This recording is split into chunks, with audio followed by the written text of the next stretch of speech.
BookTube, welcome back to my channel and welcome to the next video in the Booker Prize winning series where I'm reviewing all the books that have won the Booker Prize in its history. We're going in chronological order. So today we're up to the 1975 winner, Heat and Dust by Ruth Prawer Javala. This novel is set in India and we have a dual timeline narrative. We're following the lives of two different young women who have left England and have been living in India for some time.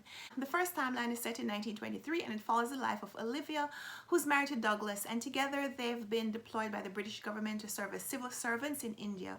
However, eventually Olivia is plagued by discontent. The heat and dust gets to her and she starts an affair with an Indian prince called the Nawab, and when Douglas returns to England they are separated, so Olivia remains with the Indian prince and Douglas returns to England.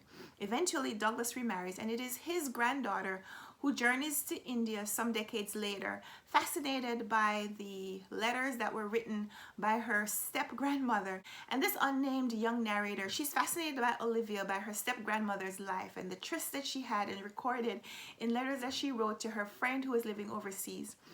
And whether by accident or by intention, she lives a very parallel life, except that her Indian lover is no prince. But through these two different storylines, we get to see the contrasts of how India is represented in its relationship to Britain from the 1920s and in the later storyline. The title Heat and Dust invites us to contemplate two characteristics that we often associate with India and then to compare them to the plot lines that the author brings out in this story. So when we think about heat, we think about the tropical monsoon climate of India, but we're also invited to think about the passion that drives both Olivia and her step-granddaughter to move away from their British stoicism to engage in these affairs with these Indian men. When we think about dust, we might think about the squalid conditions that we have heard in descriptions of Indian slums, but we also are invited to think about how dust collects on things that are unused, things that may have been treasured in some time past, but have been allowed to lay on the shelf for too long and have been collecting dust, and how someone might come by and blow that dust off and claim it for themselves.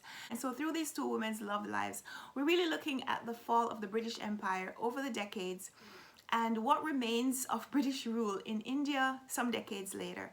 Heat and Dust is a very interesting read in a superficial sense because the two main characters that we're following, they get up to some pretty interesting antics and we learn some things about Indian society and Indian culture through their experiences. However, on a more symbolic basis, what these two women represent and the changing face of Britain in India also offers us an opportunity to analyze the history and politics and the relationship between these two countries. So on both levels, this is a book that I thoroughly enjoyed and one that I'd recommend that you check out as well. So this was a 1975 Booker Prize winning novel. Next time we'll be back to review the 1976 winner, which was Seville by David Story, and I hope you'll join me for that next video. Give me a thumbs up if you like this video, subscribe if you want to see more. I'd love to talk with you in the comments. I'd love to know if you've read Heat and Dust, if you've read a lot of the Booker Prize winning novels. How does this one stack up against other previous winners? So let's talk in the comments, and until next time, happy reading. Bye.